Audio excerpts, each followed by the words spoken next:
few of the people commenting on this have actually bothered to go see what's happening. Well, Congressman Andy Biggs of Arizona actually went to the border. Biggs, where's Andy? Boy, oh boy, Andy. There's a guy. He's tough.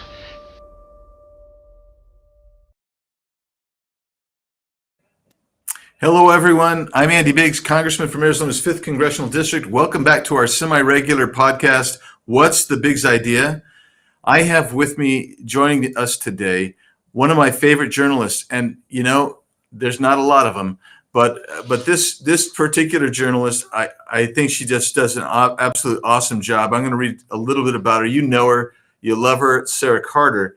Sara's a nationally acclaimed award-winning journalist known for her work covering immigration, national security, and terrorism.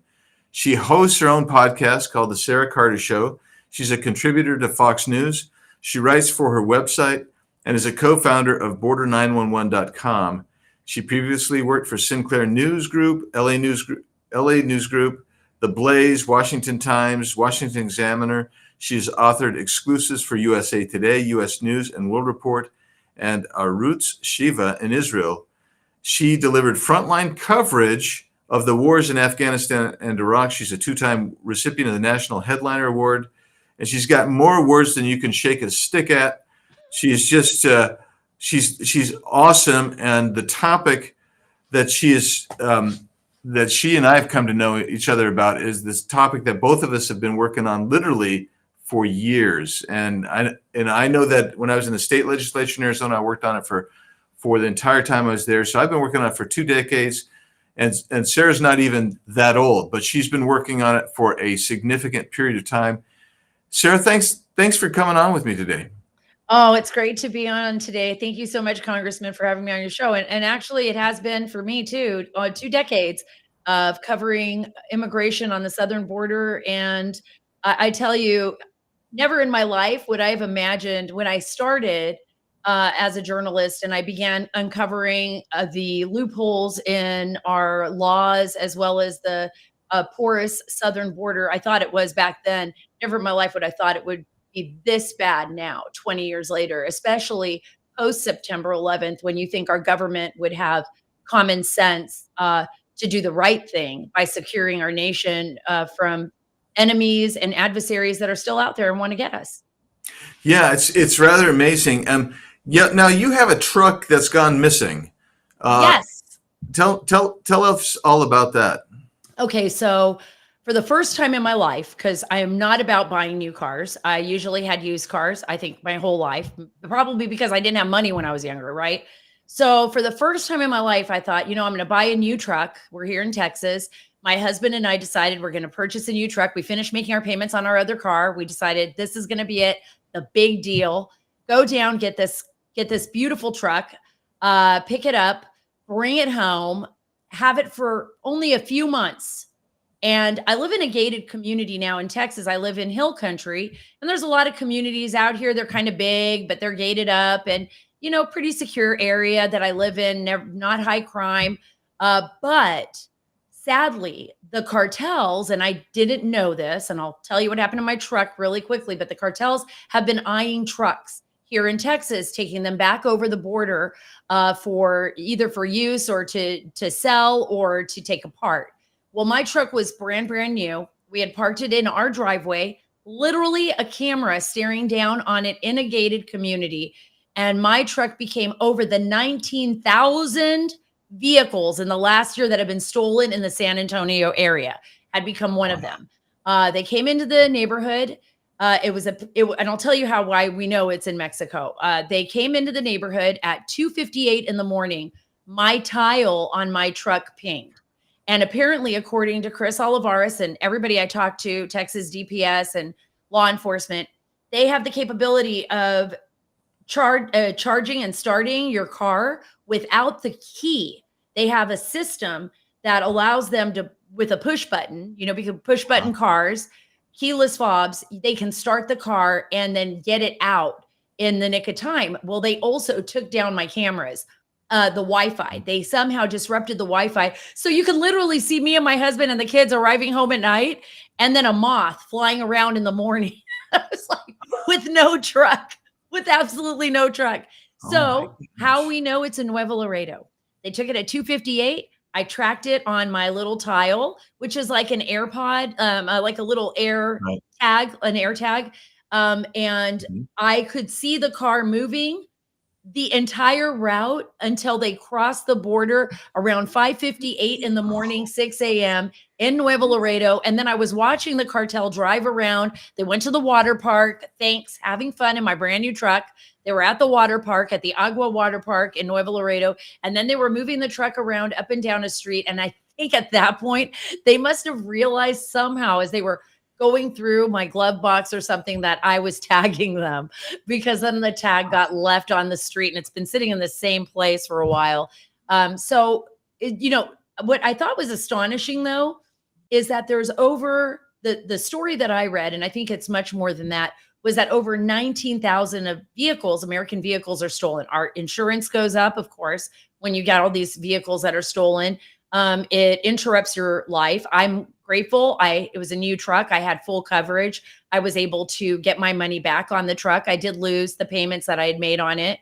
But the truck was taken care of. But imagine, how many families, I mean, and this is the smallest of crimes, right? The worst of crimes is when someone loses their life, or when, there's a horrific crime like what happened to Jocelyn Ngare and, in Houston, by those illegals that, those El Salvadorian illegals that had come in and were working in our country illegally, by the way, and stole her innocence and then stole her life. The most brutal crime that could ever be committed. But I was thinking, how many people have lost their cars, have lost their homes, have, their social security numbers taken from them, and the United States government does absolutely nothing. I mean, I can't even begin to tell you how many cars have crossed that border back into Mexico from the US. And this is the cartels, by the way. And they are selling these cars. They're selling the car parts. They're using the cars in their operation. And this is my brand new truck. I swear, you know what?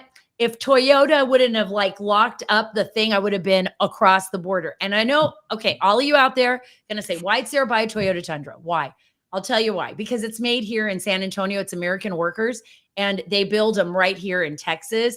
And I really wanted to support American workers here in Texas. And some of our trucks that have American names, they're built in other places, and then they show up here. So I really looked into that, and I wanted to support my local business and my local companies, and local, of course, employees. But this is it was really gut wrenching to know that the cartel members were actually in our community, at 2 something in the morning.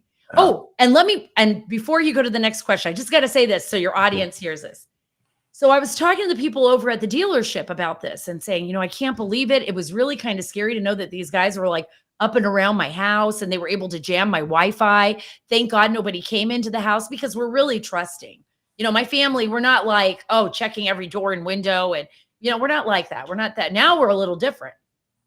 But I was talking to the cops, and I was talking to some folks in San Antonio, and they're saying the cartel members are walking through the neighborhoods with weapons and going into people's Ring doorbells and literally saying, come and take it, come and get me, making faces at 1 a.m. in the morning, 2 a.m. in the morning. People get up and they see their cars gone, and now they've got the guys with weapons standing in their Ring doorbell laughing at them. So basically, we have a country with no rule of law, which is the reason why people feel like they can do this.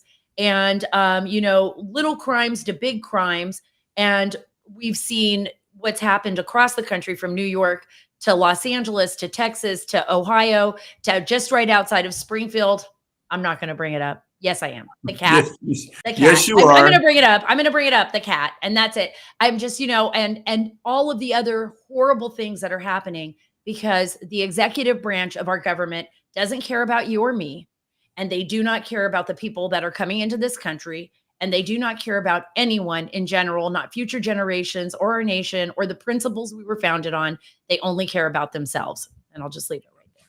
Well, Sarah, your truck experience, the reason I thought that was good that we start there is because in places like Arizona, where you're sitting on the border, it is not unusual if your car gets ripped off, you call the police, they're going to tell you it's in Mexico probably already, right? Right. And I was able to see it there, but I'm 4 hours in.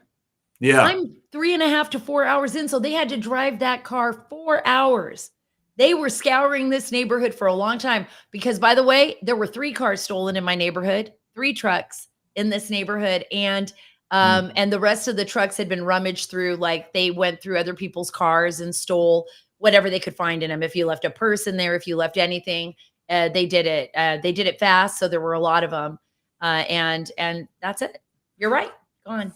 Yeah, and so it's incredible. But we had. So I was in the border last weekend down in San Diego, and I'll get to that in a sec. But I mean, when we start thinking about this, literally, this administration has copped to more than 10 million people that they've encountered and let loose into this country. I mean, I'm smiling because it is so wacky. You just can't believe such a thing. And you get everybody from Christopher Wray says, "Yeah, there's going to be I'm worried about a terrorist attack." And why wouldn't you be? Why wouldn't you be? Because there's also more than 2 million people who've gotten away scot-free. We don't have we barely know the people who are vetted because it's a blank sheet, right? You come in, they've thrown out the ID and they're just saying, well, I'm so and so. They can make up the country.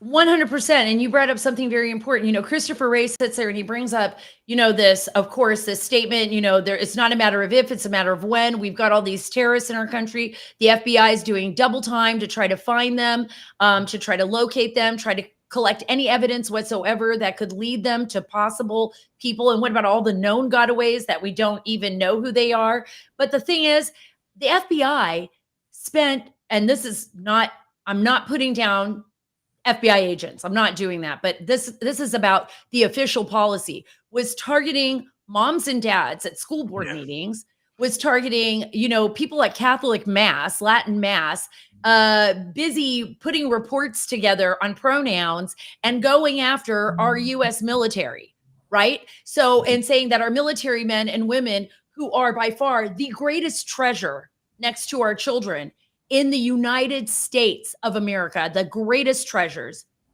because they're the ones fighting for us, targeting them and making them outcasts, in front of the world, instead of doing their job, which is securing our border and securing our nation. And I'm going to ask, I think the question that should be asked of FBI Director Wray is, since this was Biden's open border policy to allow everybody to come in, to remove all the executive orders President Trump had put in place, when a bomb does go off, who should be charged with that crime? Who is the accomplice to that crime? Because it's the executive branch that is allowed this to happen. Yeah, I mean, it is rather astounding. And I would tell you, there's another problem as well with the FBI, and it comes from the top, and that is, and Congress supports this, and this is a problem. So post 9/11, we honored the fallen this week and remember them.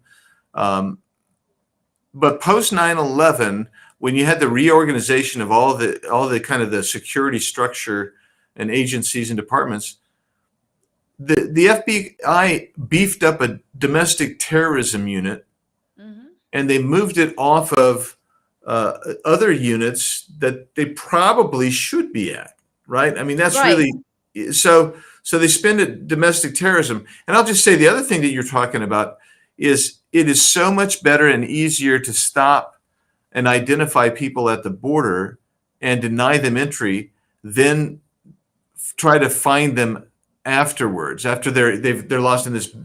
Geographically, we're huge. Population wise, we're huge. Even with modern technology, it's hard to find them.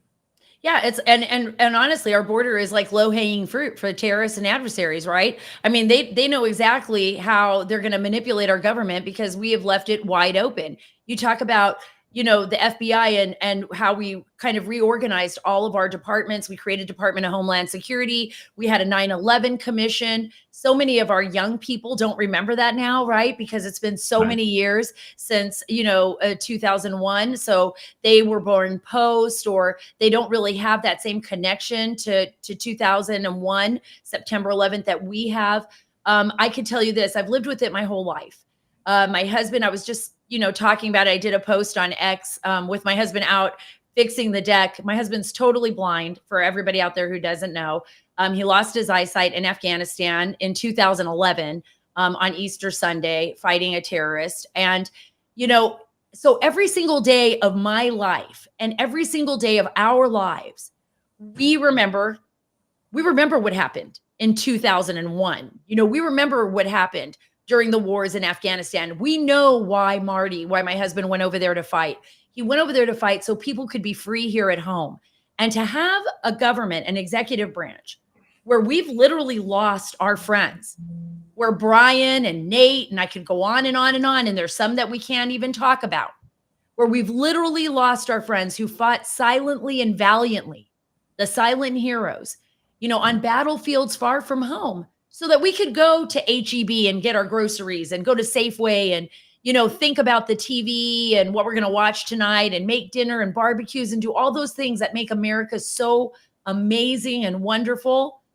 And to see that our own executive branch could care less about those sacrifices, that they would be willing to just flood our nation with impunity. I mean, they do it with impunity. They don't do background checks. They don't care who's coming in. They just let them roll across the country. We have fentanyl killing our children. How many children are dying every single day? Kids that think, oh, I'm going to take a Percocet. Someone at school gave me some Percocet. They had no idea there was fentanyl in it. There's a father here, Congressman, a father that I was talking to. He had already lost his child from fentanyl.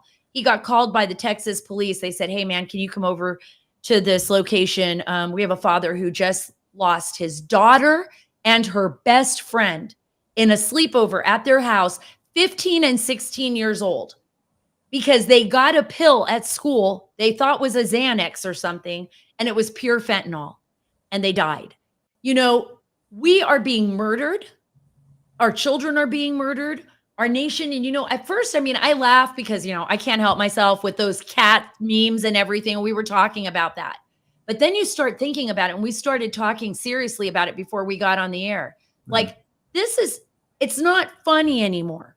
It's not fun. Like, we were trying to let off some steam, and that was a good moment, let off some steam. But then when it comes down to the reality of it, our children, Jocelyn Nungari shouldn't have been raped and beaten and left half naked, in a swamp near Houston, because our government decided that they didn't need to vet these two horrible men, these demons that are crossing our border. Some of them, they are because we can't even distinguish. My mom was an immigrant. And if she was alive today, she would say the same thing. She came from Cuba. She would say she would want to be vetted. She would want people to be vetted. But how many children are losing their lives every single day? And how many people are dying?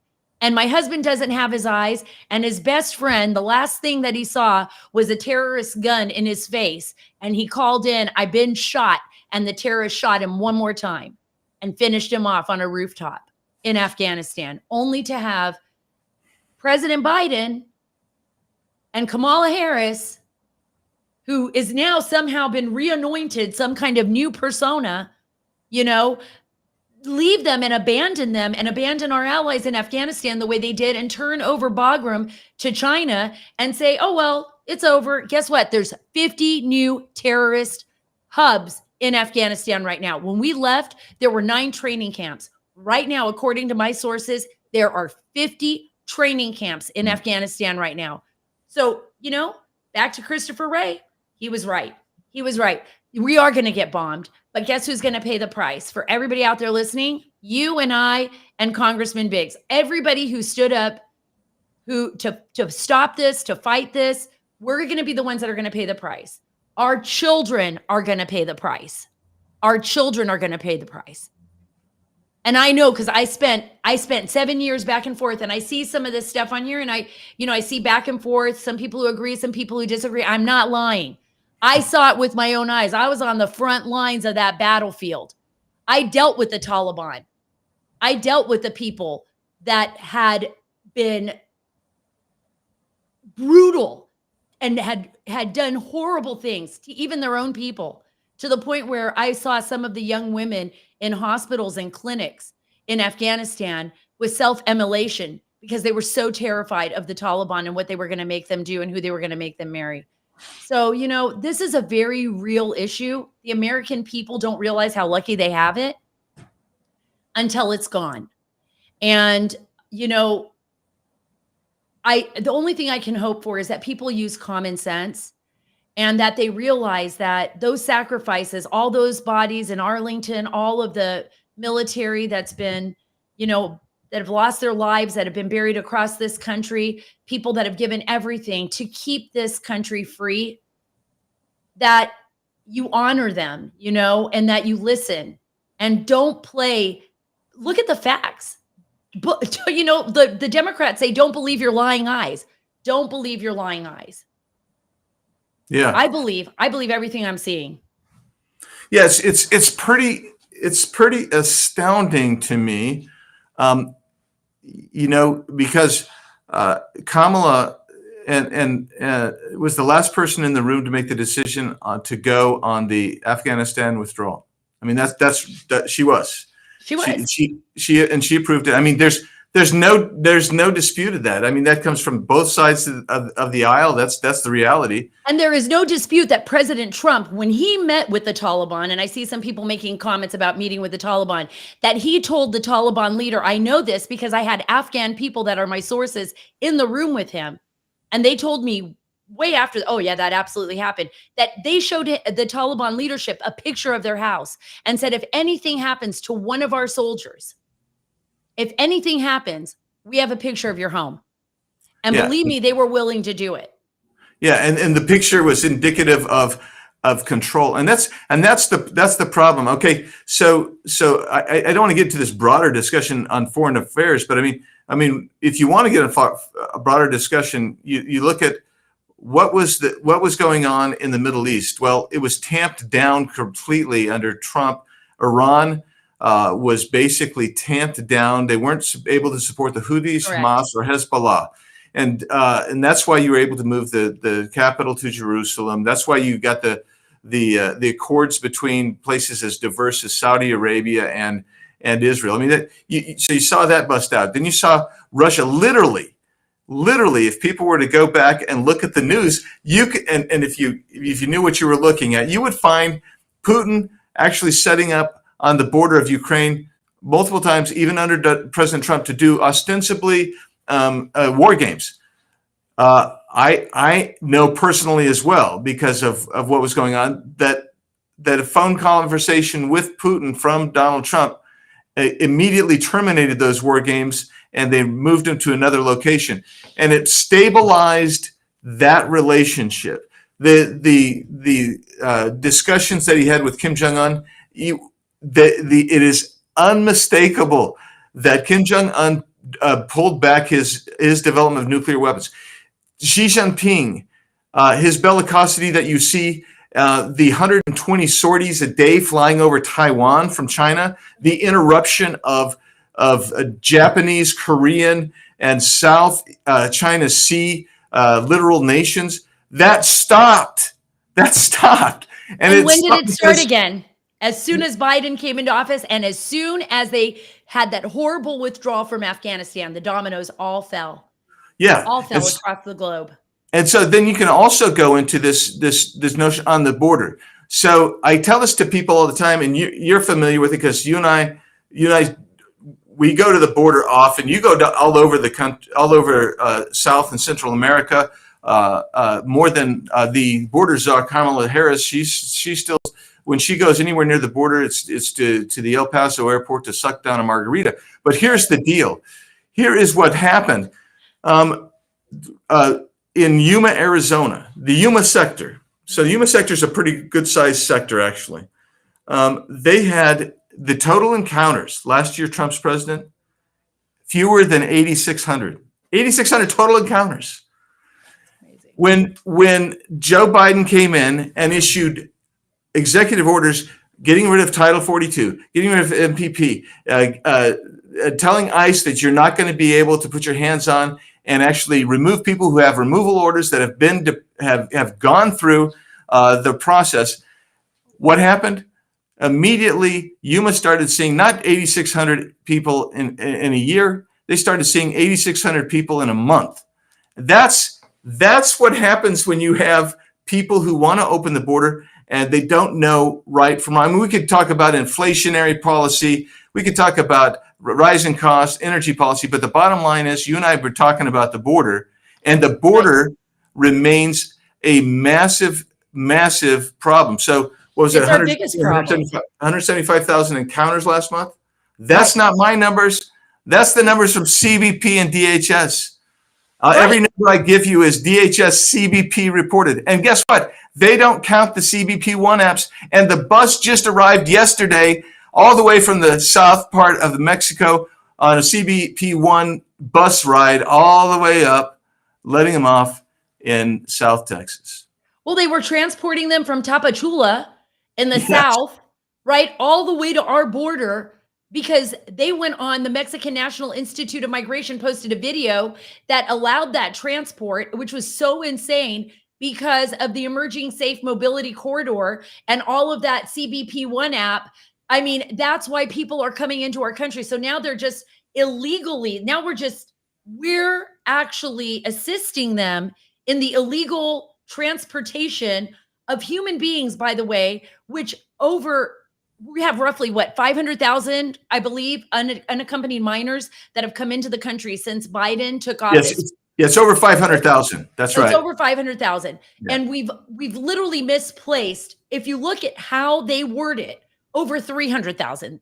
That's a fact. We've literally misplaced them. They're not even going to the courts. I speak Spanish fluently. I talk to the children, you know that. I go to Central America. I meet with kids there that are on the road. I meet with them here when they cross. By the way, the UN has said it itself. The most dangerous landmass in the world is our landmass between Mexico and the United States. That's the United Nations for all of you out there who are big UN fans. And they said that themselves. And I talked to these children. Some of these girls have been, violated. The word is violated in Spanish, which means raped. They have children that have been abandoned. There are kids that have lost their lives going through the Panama, through the Darien Gap. They have been left abandoned in these jungles. Some of the kids disappear to the cartels. Some of the kids have been sadly used for organ harvesting, for rape. I won't even say the sex trade, because pedophiles are using these children for the most horrendous acts imaginable. And even for those of you who think like what I'm saying, even though I've seen it with my own eyes, I've talked to these children, I know what's going on, and our government's allowing it to happen. We should all be on the same page. It shouldn't matter if we're Democrat, Republican, Green Party. We love Robert Kennedy. We love Bernie Sanders. It doesn't matter. We should all be on the same page when it comes to these kids. 100%. It should not be political. What about the New York Times? When they reported all those underage children, and this is the New York Times, all those underage children working in slaughterhouses like slaves in the United States of America in the modern day and age. Like, are we really going to say, oh, wonderful, we can't wait to put Kamala back in office. I can't wait to see what the next 4 years of wide open borders and tortured children and fentanyl and lies are going to look like in 4 years. That's where I think, Congressman, my mind goes, and that's a big reason why, after writing all those stories and spending all those years breaking stories, being on the front lines in the war zones, and I said, now after all these years, I just want to be able to speak my mind, because I couldn't believe when I saw our bureaucracies just completely sell out. Nobody was held accountable. Nobody's being held accountable. Who's going to fight for those children? Who? Yeah. Who? When they have no parents, they have no guardians, they have nobody that cares for them, except for maybe a few whistleblowers and congressmen like yourselves and others who want to get to the truth. And what about beautiful Jocelyn Ngari and her mother Yeah. crying before Congress, tears pouring out of her eyes. And half the Democrats didn't even show. And More some of than them half. weren't even more than half. And they didn't even pay attention. They didn't even give them a mother of a child that was raped, brutalized, and murdered. Yeah. And when I was in El Salvador, by the way, President Bukele, who is amazing, and he had put those people in prison, and I know you've seen them. Yeah. But when I was talking to the prison director, and I interviewed some of those prisoners inside that maximum security prison, I interviewed one of them, one of the leaders, and these are people that killed over 30 people. Some of them, they've killed babies. They are beyond salvageable. I mean, these are people that only between them and God. Because would you want them living next door to you?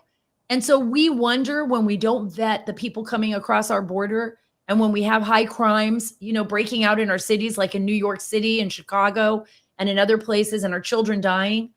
How is that okay with Americans? I don't know how people are not infuriated and standing up and saying, I'm not going to put up with this anymore.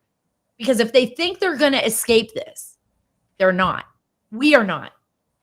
You are not. Yeah. I mean, I already have 2 people that are connected to my family through my kids that have died of fentanyl poisoning. So this is it's a very real issue, and our border is the number one, in my opinion, national security issue that our nation faces. Sarah, I've bbeen down to the border countless times. I've taken more members of Congress down to the border than anybody else in Congress. All the legislation in HR 2 I introduced at one point or another, passed out of the House, sitting in the Senate. All those things that would actually make a difference are sitting there. And the Democrat bill out of the Senate would have codified 7,500 people a day coming in, and also, which I find interesting, would have provided 40 different exemptions from even the 7,500, which is ridiculous. So they were willing to codify almost 250,000 people coming in illegally every month. But let's just get to. I want to just tell you about what I saw last weekend when I was down in San Diego, because we had the Judiciary Committee was having a field hearing, and so the day before the field hearing, we went to the border, and of course, no Democrats came. Not a single Democrat came to the hearing or to the border because they don't want to come. So we drove to, and where this place is exactly, where you go on up to the fence, and you're rolling along, and then there's this massive gap, right?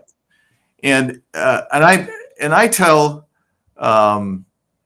everybody, I said, we're not going to see anybody because we got 7 cars, and the cartels see this. They see 7 cars. They usually don't send anybody, So we roll up, and sure enough, though, there are 5 people that come across, and they're just there, and they stop. We talk to them, we talk to them, and we say, hey, look, where are you from? And we happen to have actually had a staffer who spoke Hindi. So he spoke to the guy from India, and the guy from India had come from Brazil through the gap, by the way.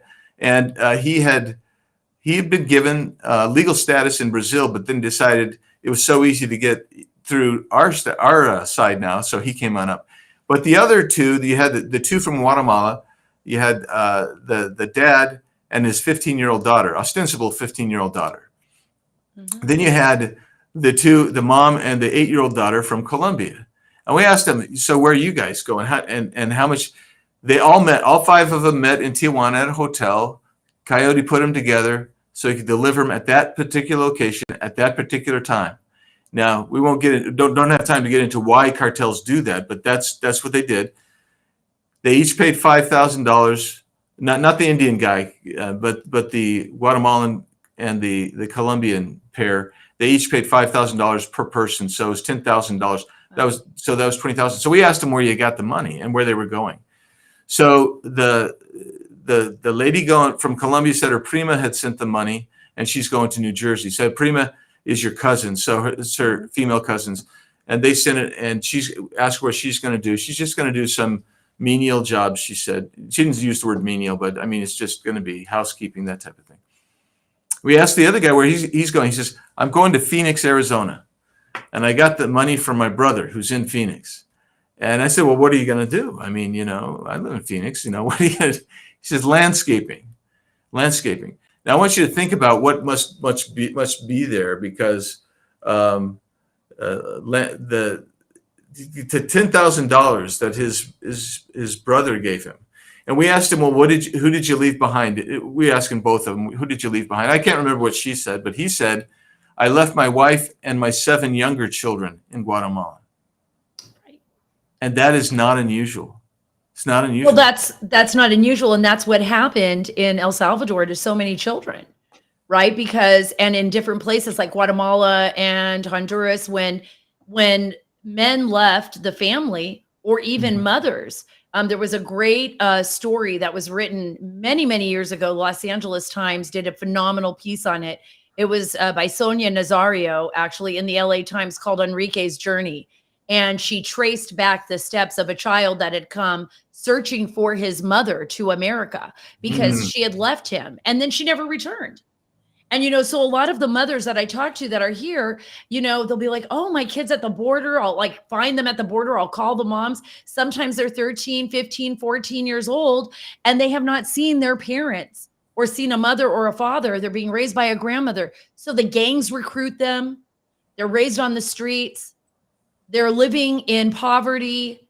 And what happens when that happens? Well, you create a criminal generation, right? Of children that don't have families. In fact, when you think about this, Sarah, we're actually just about out of time, but I would just say, when you think about this, MS-13 and the 18th Street Gang, right? Those originated in Southern California. They did. They originated in Southern California, and then they built up in El Salvador. Barrio 18, MS-13. Yeah. They built up there. They're standing there, and they work with La M, which is the Mexican mafia, out of the prisons. Right. And the thing is, Andy, I know we're almost out of time, Congressman, but we really cannot fix this problem unless we're really willing to see the truth.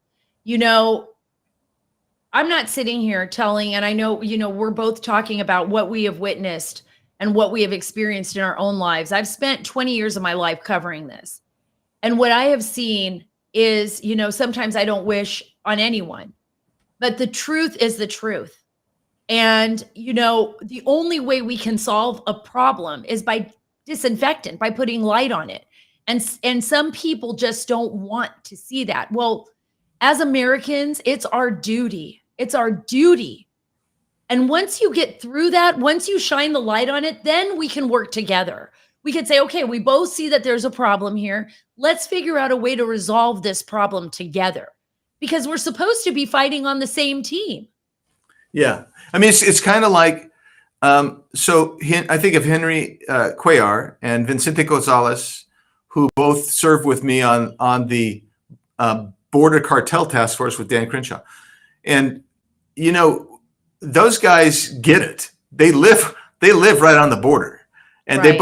they both now they don't always vote the way they should, but they will tell anybody that listens to them, it is an amazing crisis on the border, a humanitarian crisis. It's a national security crisis. It's an economic threat crisis, all of those. And this is from two guys that are, moderate Democrats. But they don't get it. But, hey, Sarah. Congressman Reyes says it too. He's out here. Yeah. He says the same thing too.